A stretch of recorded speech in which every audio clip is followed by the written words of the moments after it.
안녕하세요. 귀로 듣는 과학TV입니다. 오늘은 소독제의 숨겨진 비밀과 바이러스의 구조를 파헤쳐 보겠습니다. 소독제가 어떻게 작용하는지, 어떤 종류가 가장 효과적인지 알아보며 안전한 사용법까지 함께 살펴보겠습니다. 마지막에는 여러분이 가장 궁금해하실 결과도 공개합니다. 지금 바로 시작합니다. 소독제의 정체, 과연 무엇이 숨겨져 있을까? 소독제의 정체, 과연 무엇이 숨겨져 있을까? 우리가 일상에서 자주 사용하는 소독제, 과연 이 작은 병 안에는 어떤 비밀이 숨겨져 있을까요? 소독제는 다양한 종류의 화학물질로 구성되어 있으며 그 주된 역할은 세균과 바이러스를 제거하는 것입니다. 이 소독제의 효과는 주로 두 가지 메커니즘에서 비롯됩니다.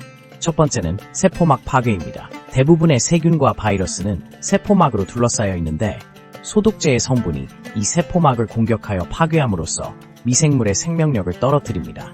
두 번째는 단백질 변성입니다. 소독제의 화학물질이 미생물의 단백질 구조를 변경하여 기능을 상실하게 만듭니다. 예를 들어 알코올을 포함한 소독제는 단백질의 수소 결합을 깨뜨려 단백질의 구조를 변형시킵니다. 이러한 과정은 세균이나 바이러스가 정상적으로 기능하는 것을 방해하게 되고 결국에는 죽음에 이르게 하죠. 소독제의 대표적인 성분으로는 알코올, 클로르헥시딘, 과산화수소 등이 있습니다. 이들은 각각의 작용 방식이 다르지만 궁극적으로는 미생물을 제거하는 데 효과적입니다. 알코올은 주로 세균 제거에 뛰어나고 과산화수소는 강력한 산화제로서 다양한 바이러스와 곰팡이를 죽이는 데 효과적입니다. 소독제를 사용할 때 주의해야 할 점은 그 성분과 농도입니다. 각 소독제마다 효과적인 농도가 다르기 때문에 사용하기 전에 반드시 확인해야 합니다. 또한 소독제가 피부나 호흡기에 자극을 줄 수 있으므로 적절한 안전장비를 착용하는 것이 중요합니다. 결론적으로 소독제는 우리가 바이러스로부터 자신을 보호하는 데 없어서는 안 될 중요한 도구입니다. 이제 소독제의 정체를 알게 되었으니 현명하게 사용하여 건강을 지키는 데 힘써 봅시다. 바이러스의 구조를 파헤치다. 이 작은 괴물은 어떻게 공격하나? 바이러스의 구조를 파헤치다. 이 작은 괴물은 어떻게 공격하나? 여러분, 오늘은 바이러스의 구조와 그 공격 메커니즘에 대해 알아보겠습니다. 우리가 흔히 말하는 바이러스는 사실 매우 작은 입자입니다. 그 크기는 일반 세균보다도 작고 눈으로는 볼 수 없죠. 바이러스는 기본적으로 두 가지 주요 구성 요소로 이루어져 있습니다. 첫 번째는 유전자 정보를 담고 있는 DNA 또는 RNA이며 두 번째는 이를 감싸고 있는 단백질 껍질, 즉 캡슐입니다. 이러한 바이러스는 숙주세포에 침투하여 자신의 유전물질을 복제합니다. 바이러스가 숙주세포에 접근하면 그 표면에 있는 단백질이 숙주세포의 수용체와 결합하여 세포 내부로 침투하게 됩니다. 여기서 중요한 점은 바이러스가 숙주세포에 침투할 수 있는 능력이 얼마나 놀라운지입니다. 숙주세포가 감지하지 못할 만큼 빠르게 침투할 수 있습니다. 침투한 바이러스는 숙주세포의 기계장치를 활용하여 자신의 유전물질을 복제하기 시작합니다. 이를 통해 새로운 바이러스 입자를 생성하고 최종적으로는 숙주세포를 파괴하면서 새로운 바이러스가 방출됩니다. 이 과정이 반복되면서 감염이 확산되죠. 그래서 바이러스는 우리 면역 시스템이 인식하기 전에 빠르게 복제되어 큰 피해를 주는 것입니다. 특히 인플루엔자나 코비드-19 같은 바이러스는 이러한 특성을 지니고 있어 사람들에게 많은 감염과 질병을 일으킬 수 있습니다. 바이러스의 구조를 이해하는 것은 소독제의 작용 원리를 파악하는 데 중요한 기초가 됩니다. 바로 이러한 복제 과정을 차단하기 위해 소독제가 필요하다는 점을 기억해 주시기 바랍니다. 바이러스의 공격 메커니즘을 이해하면 우리는 더 나은 방어 수단을 마련할 수 있습니다. 소독제는 어떻게 작동하는가? 과학의 힘을 느껴보세요. 소독제는 어떻게 작동하는가? 과학의 힘을 느껴보세요. 소독제의 작용 메커니즘은 생각보다 간단하지만 그 효과는 매우 강력합니다. 소독제는 주로 화학물질로 구성되어 있으며 이 물질들이 바이러스와 세균의 구조에 직접적으로 작용하여 그들을 파괴합니다. 가장 많이 사용되는 소독제 중 하나인 알코올을 예로 들어보겠습니다. 알코올은 세균의 세포막을 파괴하고 바이러스의 단백질 외피를 손상시켜 그 기능을 상실하게 만듭니다. 또한 소독제는 바이러스의 유전물질에까지 영향을 미칠 수 있습니다. 예를 들어 표백제 같은 산화제는 바이러스의 RNA나 DNA를 변형시켜 그 복제를 막습니다. 이처럼 소독제는 바이러스가 생명활동을 할 수 없도록 만들며 결국 사멸에 이르게 합니다. 그렇다면 소독제가 이렇게 효과적인 이유는 무엇일까요? 첫째, 소독제는 높은 농도로 사용할 수 있어 빠른 시간 내에 효과를 발휘합니다. 둘째, 다양한 종류의 소독제가 존재해 각각의 상황에 맞게 선택하여 사용할 수 있다는 점입니다. 예를 들어 병원에서는 고농도의 소독제를 사용하여 철저한 감염 관리를 합니다. 소독제를 사용할 때는 몇 가지 주의할 점이 있습니다.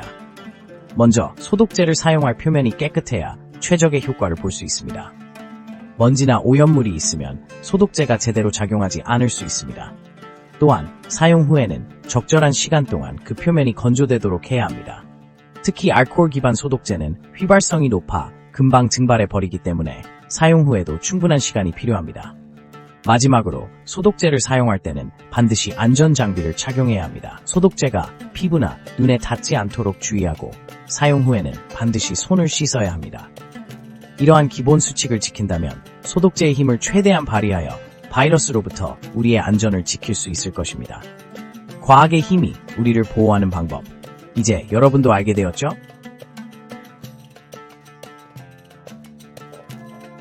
소독제의 종류, 어떤 것이 가장 효과적일까? 소독제의 종류, 어떤 것이 가장 효과적일까? 소독제는 여러 종류가 있으며 각각의 특징과 효과가 다릅니다. 가장 일반적으로 사용되는 소독제 중 하나는 알코올 기반 소독제입니다. 이 소독제는 에탄올이나 이소프로필 알코올을 주성분으로 하여 바이러스와 세균의 세포막을 파괴하는 원리로 작용합니다. 특히 70% 농도의 알코올이 가장 효과적이며 이는 세포막을 빠르게 파괴하면서도 내부의 단백질과 RNA를 변성시켜 바이러스를 비활성화합니다. 다음으로 흔히 사용되는 것은 차염소산 나트륨, 즉 가정용 락스입니다. 이 물질은 강력한 산화제로 단백질을 변성시키고 세포벽을 파괴하는 데 뛰어난 효과를 보입니다. 그러나 주의해야 할 점은 이 소독제가 피부에 닿으면 화상을 입을 수 있으므로 사용 시 반드시 보호장구를 착용해야 합니다. 또한 락스는 금속을 부식할 수 있기 때문에 적절한 사용이 요구됩니다. 그리고 최근 많이 사용되는 소독제 중 하나는 과산화수소입니다. 과산화수소는 산소를 방출하며 이 과정에서 세균과 바이러스를 효과적으로 제거합니다. 특히 표면 소독이나 의료기구 소독에 많이 사용되며 잔여물이 남지 않는 장점이 있습니다. 하지만 이 소독제도 강한 산화력이 있기 때문에 사용 시 주의가 필요합니다. 마지막으로 천연 소독제로 주목받고 있는 것은 식초와 같은 산성을 띤 물질입니다.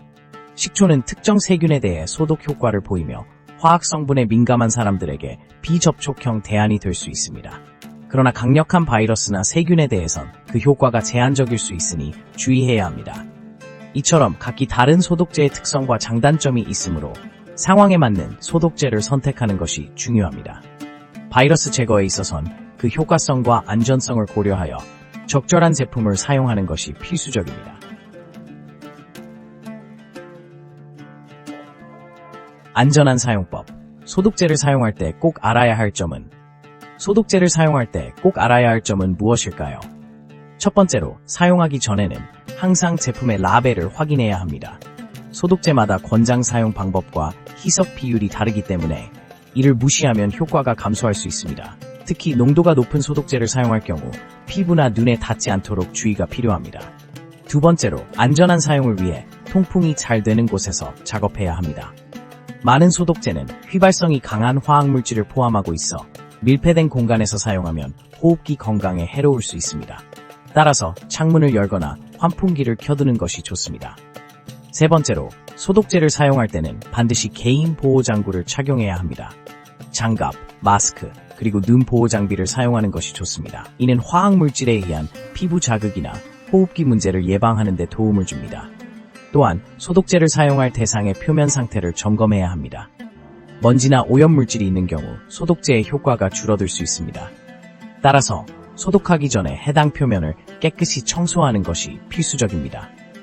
마지막으로 소독제를 사용한 후에는 반드시 손을 씻어야 합니다. 소독제가 피부에 남아있으면 알레르기 반응이나 피부 자극을 유발할 수 있으므로 주의가 필요합니다.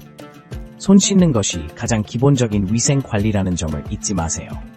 이러한 안전한 사용법을 지키면 소독제를 더욱 효과적으로 사용할 수 있습니다. 소독제는 우리의 일상생활에서 바이러스와 세균으로부터 자신을 보호하는 중요한 도구입니다. 따라서 올바르고 안전한 사용이 필수적입니다. 여러분, 오늘 영상 끝까지 시청해주셔서 감사합니다. 소독제의 힘과 바이러스 제거에 대해 많은 정보를 얻으셨길 바랍니다. 유익하셨다면 좋아요와 구독 버튼 부탁드립니다.